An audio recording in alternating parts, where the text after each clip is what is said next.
Quelle essence a éveillé le voyageur? Tout a commencé à mon retour du Japon en août 2024. Un voyage qui s'inscrivait dans un enchaînement d'événements forts. Le mariage de mon fils aux Philippines, lui qui vit désormais en Australie. Vous me suivez? Avant ce périple, j'avais déjà amorcé un travail photographique autour des arbres, et plus précisément de leur écorce. Pour moi, l'arbre est porteur d'une symbolique puissante.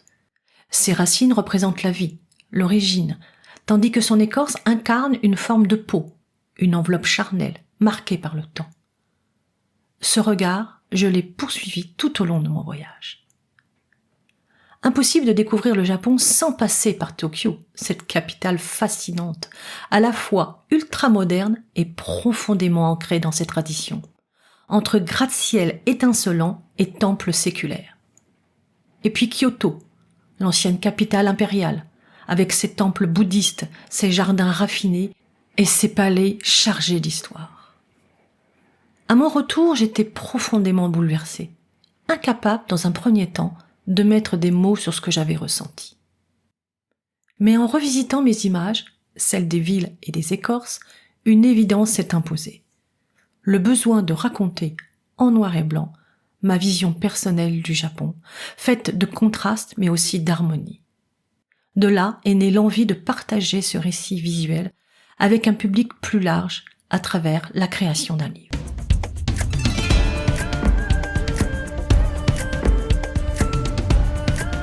L'étape la plus difficile dans ce projet a sans doute été l'editing, autrement dit, le tri et la sélection des photographies, tant chaque image porte en elle une charge émotionnelle forte.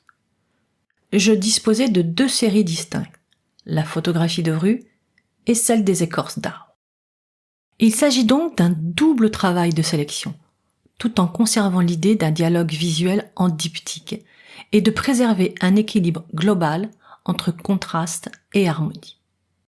Face à la complexité de cette démarche, un regard extérieur s'imposait.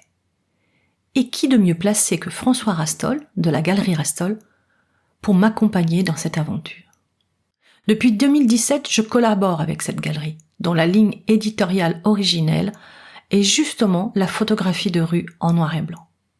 François, passionné lui aussi par le Japon, a immédiatement adhéré au projet. C'est ainsi que l'idée du livre a véritablement pris forme.